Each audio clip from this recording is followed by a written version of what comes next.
toutes les vierges, ascendant vierge, lune en vierge, bienvenue dans l'horoscope de votre année avec Jupiter qui va bientôt rentrer dans le cancer.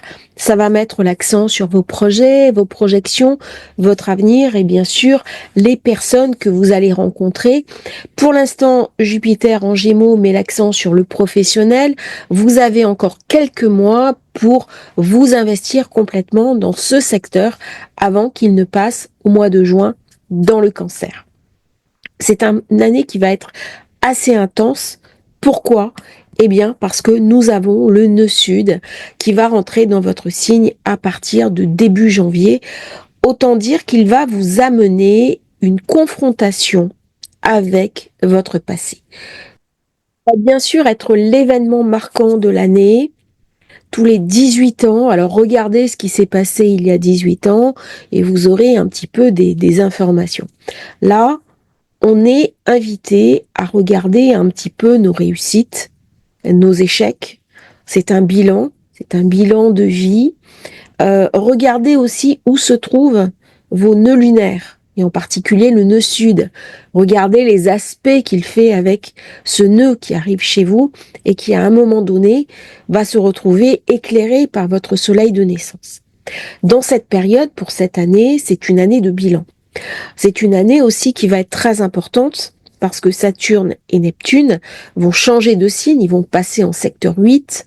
Le secteur 8, c'est l'argent des autres, c'est aussi les héritages. C'est des années où vous allez être amené à changer votre rapport à la possession, à l'argent, au financier, au matériel, mais aussi des changements de vie assez importants. Il va y avoir comme une remise en question de votre vie. Alors ça peut se traduire soit par de nouvelles rencontres, soit par un nouveau départ, par une personne nouvelle qui rentre dans votre vie, quelque chose que vous retrouvez du passé, mais aussi quelque chose qui est invité à basculer. C'est une année idéale pour se transformer. C'est une année idéale pour regarder ce qui ne fonctionne plus dans votre vie et aller de l'avant. Alors ça va être une année très secouante. Nous avons Jupiter, Saturne, Neptune, Uranus, les nœuds, la lune noire qui change de signe. Autant dire beaucoup d'événements précipités pour chacun d'entre nous. Et en plus, nous avons eu Pluton qui est rentré définitivement dans le Verseau. Dans le Verseau, ça va mettre l'accent, bien sûr, sur le professionnel, sur votre quotidien, sur votre santé, prendre soin de soi, de son hygiène de vie. Alors, si vous avez des dépendances, c'est le moment de les éliminer. Si vous avez des problèmes dans votre travail, il y a des choses que vous n'allez plus supporter. Ça va vraiment être une année où on va avoir besoin d'indépendance, d'autonomie, de créer sa propre histoire. Dès que Uranus va rentrer dans le signe des Gémeaux, on va voir les dates après, puis votre zone 10. La zone 10, c'est la carrière. C'est l'élévation. C'est l'originalité, l'imagination, mais c'est aussi le marketing. C'est travailler à son compte, devenir indépendant, travailler sur les réseaux sociaux, travailler en ligne, travailler peut-être à distance. On va avoir des besoins d'indépendance, d'autonomie. Ça va être une année pour se faire confiance, pour redécouvrir de la passion, redécouvrir de l'investissement. C'est une année pour prendre en charge un petit peu qui on est, ce que l'on est. Alors, la Vierge est un signe qui est souvent très intériorisé. Elle a du mal à communiquer, elle a du mal à se livrer, du mal à s'ouvrir. Eh bien, avec Mars qui est en cancer, avec Jupiter qui va arriver en cancer dans la zone 11, c'est le moment justement pour s'ouvrir, pour arriver à parler de soi, pour arriver à changer ses moteurs de communication, d'une part au plan professionnel, mais également au plan personnel. N'oublions pas que c'est le secteur 6 qui est activé par Pluton. Il m'oblige à changer, à me transformer. Qu'est-ce que je dois transformer? Eh bien, en partie, cette relation que j'ai dans mon quotidien, mes rapports aux autres, comment me montrer sous mon meilleur jour en acceptant me faire confiance en acceptant aussi d'aller au bout des choses. Et la Vierge va être un petit peu partagée en deux. Il y a des grandes ambitions avec Uranus qui arrive en Gémeaux. On sait que Uranus, c'est l'octave supérieure de Mercure. Il y a donc quelque chose de très lié entre ces deux planètes. Il y a beaucoup d'intelligence dans la Vierge, une intelligence qui est pratique. En même temps, il y a une minoration d'elle-même. Et donc, quand la Vierge va accepter d'aller au bout des choses, de rentrer dans sa pleine puissance, d'étendre ses ailes et de voler, eh bien, elle va atteindre vraiment des sommets, ainsi que Uranus va l'inviter à le faire. Alors, bien sûr, Uranus va rester 7 ans dans le signe des Gémeaux, autant dire une éternité. Les choses, le basculement ne va pas se faire d'un coup. Par contre, l'arrivée du nœud sud dans la Vierge va l'obliger à changer rapidement. Elle va l'obliger à s'adapter aux événements qui arrivent, qui vont être imprévisibles, qui vont être une invitation à se réinventer. En 2025, s'il y a un mot d'ordre général à mettre en œuvre, c'est adaptation à ces événements planétaires. Nous allons être confrontés, tous autant que nous sommes, à des modifications internes, c'est-à-dire sur nos énergies à l'intérieur de nous, mais aussi collectives, des événements. Nous allons baigner dans quelque chose d'incertain. Et au plus on va muscler sa capacité à s'adapter aux événements, ce qui est favorisé chez la Vierge par Mercure, et au plus la Vierge va pouvoir faire face aux questions que l'époque va venir lui poser. Au début d'année, Jupiter est toujours dans le Gémeaux. Ça a marqué pour la Vierge une période de chance, puisque c'est le signe de Mercure également, donc elle est en affinité avec ce signe. C'est parler d'un travail, c'est parler d'une sagesse, c'est parler d'une élévation, d'un rééquilibrage de sa vie. Mais tout n'a pas été parfait. Et Jupiter va glisser dans le Cancer pour amener de nouveaux projets, pour amener de nouvelles amitiés. Il va ramener à la Vierge des protecteurs, des personnes qui vont l'aider à réaliser des projets. Alors ça peut être des investissements, ça peut être des personnes qui vont aider pour un nouveau travail, qui vont la soutenir, qui vont l'aider financièrement. Il y a une période très positive qui s'ouvre. Si on désire par exemple obtenir un prêt, faire un investissement, en particulier des investissements immobiliers, eh bien, la période 2025 va être favorable. Attention toutefois, parce que d'une manière générale, l'immobilier va quand même un petit peu se resserrer. Donc, soyez très vigilants, planifiez. Nous savons à quel point la Vierge est capable de planifier. Donc, anticipez bien les choses et regardez ce qui se passe afin de ne pas prendre de décisions trop hâtives. Mais vous êtes un des signes les plus aptes à comprendre, à analyser. Par contre, si vous restez dans la besoin de contrôle, voire l'hyper-contrôle, vous risquez de passer à côté de l'essentiel de cette année qui sera principalement dynamique. On a beaucoup de signes de feu. Le feu nourrit la terre. Donc ça vous amène de la richesse, ça ramène de l'énergie, ça ramène de la passion, mais avec Mars qui sera dans le Lion en début d'année, il est possible qu'à l'intérieur de vous, il y ait quelque chose en train de bouillir, il y ait de l'insatisfaction, il y ait de la colère, il y ait un sentiment d'amertume qui va s'apaiser au fur et à mesure que Mars va quitter le Lion, soit repasser dans le Cancer, soit peu à peu franchir les différentes étapes de l'année.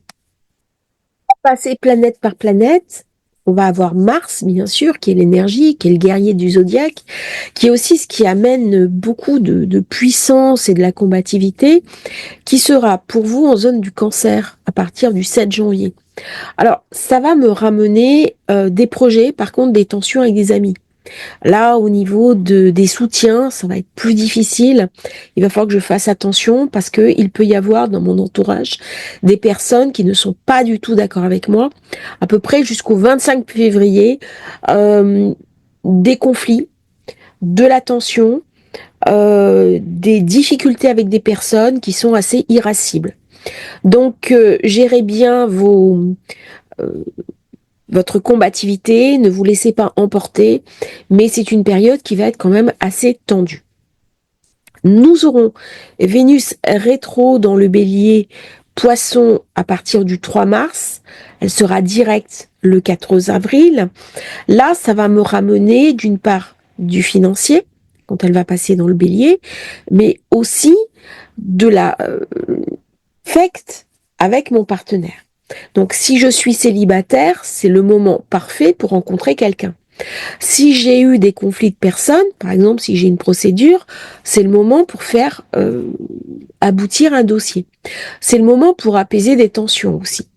C'est le moment pour rencontrer quelqu'un et pour revoir un petit peu comment je m'associe, comment je peux faire évoluer favorablement une situation. Jupiter, qui était rétrograde en ce début d'année, deviendra direct le 5 février. Pour vous, il est dans le signe du Gémeaux, donc la zone 10, j'en ai déjà parlé, ça a mis l'accent sur la carrière. C'est vrai que l'année dernière, on a eu beaucoup de problèmes professionnels. Alors, on a trouvé du boulot, on a changé, il y a eu des mutations, ou alors, les soucis de l'année, c'était vraiment de trouver un travail qui soit adapté à nos besoins. Dès que Jupiter entre dans le Cancer, à partir du 10 juin, eh bien, ça va mettre l'accent sur les projets, les projections, les amis, les soutiens, les personnes qui vont m'aider. Ça va donner aussi de l'ampleur à mon avenir, ça va m'élargir ma vision, ça va me permettre de voir les choses sous un angle nouveau. Par contre, profitez un petit peu de ce Jupiter Cancer qui est positif, qui va être le protecteur de l'année, parce que dès qu'il devient rétro le 12 novembre, ça va déjà être beaucoup plus compliqué. Saturne sera dans le Bélier à partir du 26 mai. Ça va me ramener, bien sûr, des difficultés au niveau de ma relation aux autres et surtout de la tristesse. Dans la zone 8, il m'invite à dépasser une certaine réalité. Là, on va parler d'argent qui est thésaurisé. Ça peut ramener des pages qui se tournent, des choses qui ne sont pas très drôles. Ça peut ramener aussi un héritage immobilier, avec des relations qui s'effilochent et la marque du temps. C'est vrai que Saturne, dès qu'il est en 8, il y a quelque chose qui vieillit. Il y a quelque chose qui est usé, qui s'efface tout doucement pour laisser place aux nouvelles générations, d'autant que j'aurai Neptune également dans la zone 8 à partir du 31 mars. Donc ces deux planètes en conjonction en zone 8 vont me transformer à l'intérieur de moi. Il va y avoir une forme de mutation. Je vais grandir, je vais mettre de la densité dans ma vie, mais une certaine forme de profondeur, là où il y avait de la candeur. Je m'explique. Le but de Mercure, qui est une planète relativement légère, qui est une planète de la joie, qui est une planète qui m'invite à une forme de légèreté, s'entend pas très bien avec Saturne. Il y a deux mondes différents, et là, je vais être confrontée à la rugosité de la vie. Il va y avoir forcément de la peine, de la tristesse, avec ces deux énergies que je peux utiliser pour transformer mon entourage. Alors, je peux partir vivre au bord de l'eau, par Neptune, je peux chercher à m'éloigner, je peux chercher à investir dans la pierre, par Saturne, spéculer. Tout ça, ce sont des thématiques maison 8. Mais il y a toujours quelque chose qui est bloqué. Il y a toujours quelque chose qui va me demander un gros effort.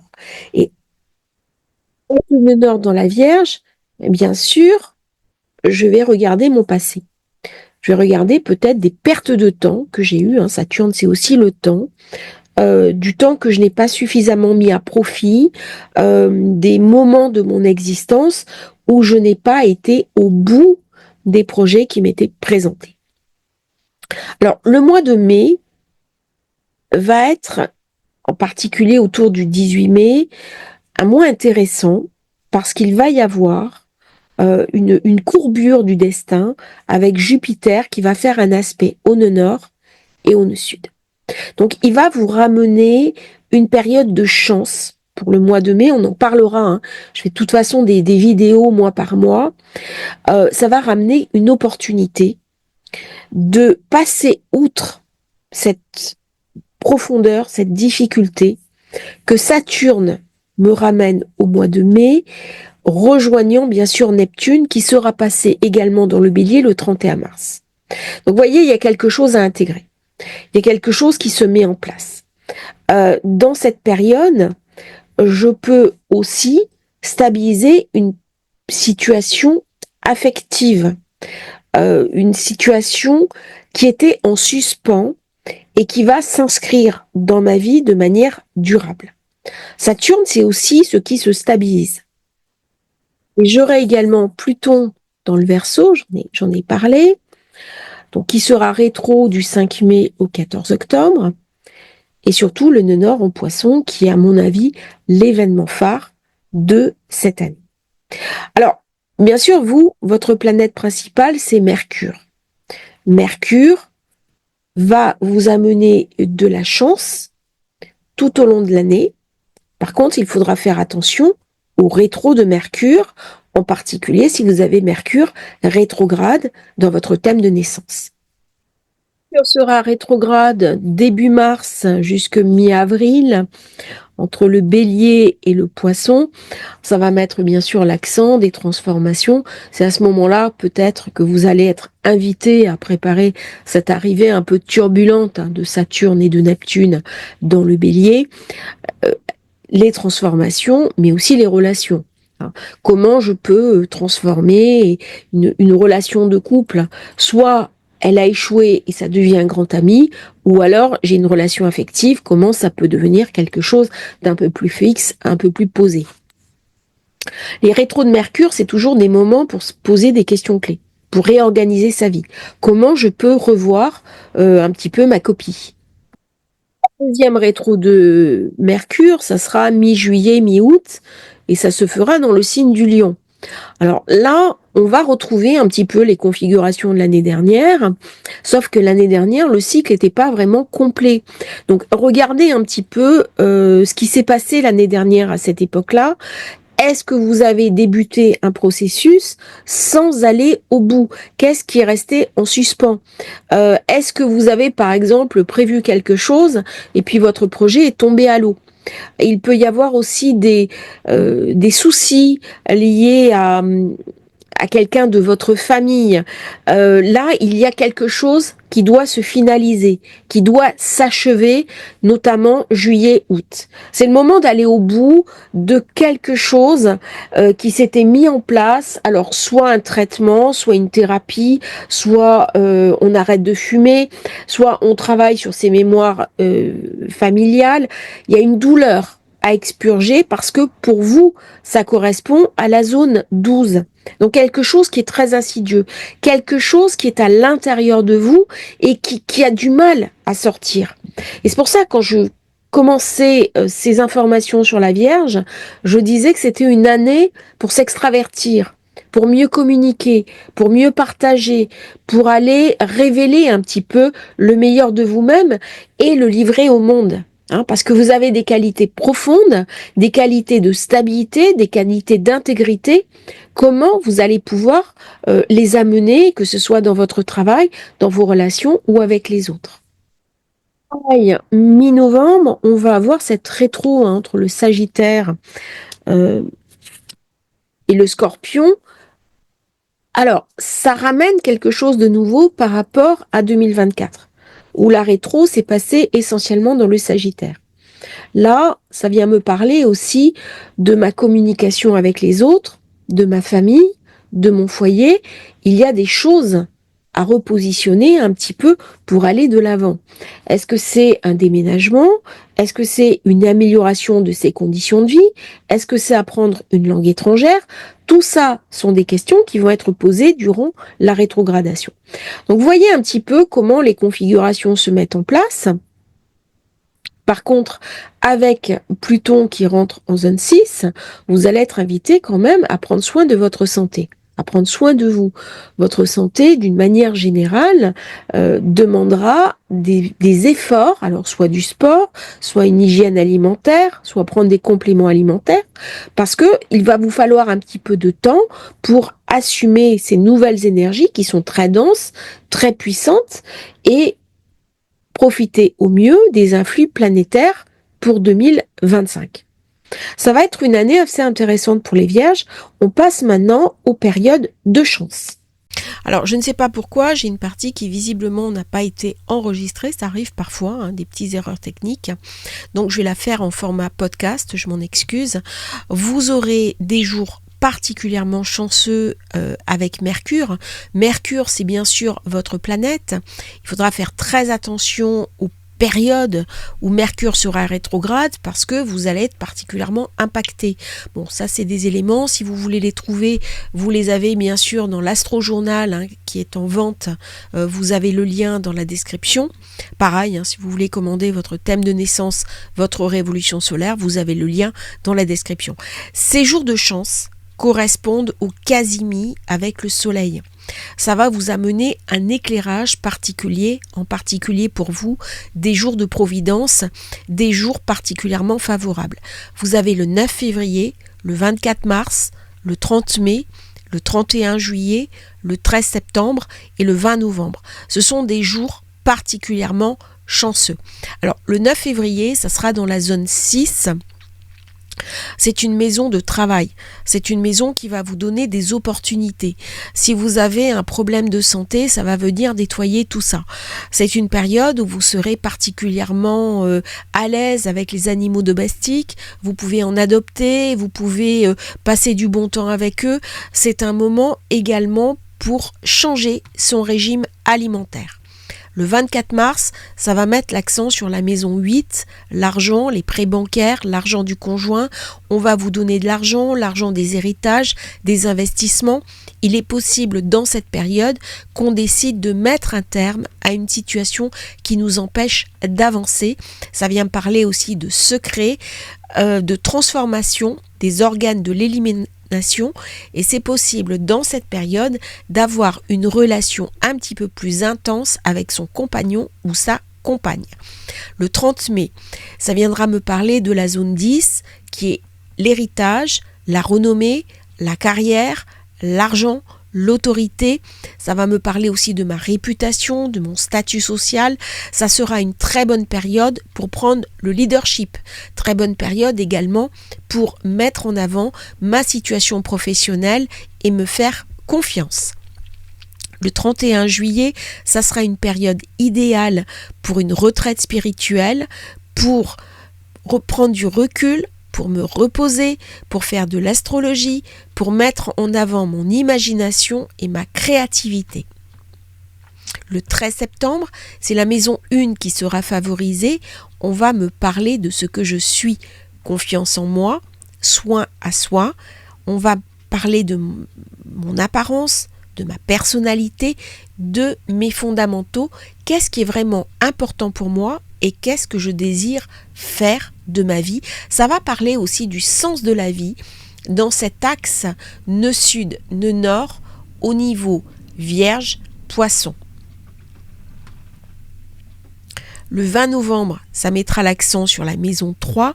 La maison 3 qui est vraiment celle des amis d'enfance, des frères, des sœurs, mais aussi du petit entourage. Période très intéressante si je désire lancer un projet en digital marketing, en merchandising, en communication, nouvelles technologies, un podcast. Si je souhaite suivre une nouvelle formation, me lancer moi-même dans une nouvelle formation ou suivre un nouvel apprentissage. Durant cette période, je peux être amenée à partir en week-end. La Vierge, si on regarde la nouvelle lune, ça va se passer à 29 degrés, autant dire pleine puissance, hein. Dans la proximité de Mercure, Mercure sera passé juste avant vous, sur vous, hein, juste avant cette nouvelle lune. Autant dire que ça va être quand même assez intense comme année. Et si on regarde bien le découpage, eh bien, vous aurez bien entendu Jupiter, Cancer, la zone des projets, la zone de l'avenir. Vous voyez pourquoi vous allez vous sentir pousser des ailes du moment où Jupiter va passer dans le Cancer. Uranus dans le Gémeaux, ça va être en zone 10. Là, pareil, le professionnel va être mis en avant. Ça va être le moment de lancer des projets dans le digital. Ça va être le moment de se faire confiance. Ça va être le moment de trouver des nouvelles opportunités. Alors, il est possible que dans cette période-là, il y ait un déménagement à l'étranger. On va beaucoup bouger. Très très bien comme position pour des personnes qui travaillent avec la voiture, avec l'avion, pour tout ce qui est aérien. Il va y avoir des grandes opportunités qui vont se présenter à vous. Pour les autres, ça peut ramener pas mal d'instabilité. D'autant que nous avons le nœud nord qui est en poisson. Ça, c'est quand même un gros morceau à digérer. Et Saturne, Neptune qui rentre en zone 8. Autant dire que là, tout ce qui est finance financier, il va falloir faire attention. On va pouvoir dépenser beaucoup plus qu'on ne gagne. Attention aux illusions. Attention aux personnes qui vont vous faire miroiter des rentrées d'argent qui ne vont pas advenir. Il peut y avoir aussi dans ces périodes-là des héritages, des choses qui se décantent, hein. Par contre, les énergies à intégrer vont pas être faciles. On va être obligé vraiment de se remettre en question, de se remettre en cause, parce que notre ancien monde est en train de changer. Et là, ça va être 2025, une année très importante pour s'adapter et faire face à de nouveaux engagements. Je vous remercie Vierge d'avoir suivi cette vidéo. Je vous souhaite un merveilleux nouvel an, merveilleux Noël, merveilleuse année 2025 et à bientôt pour une nouvelle vidéo sur Astrologie Facile.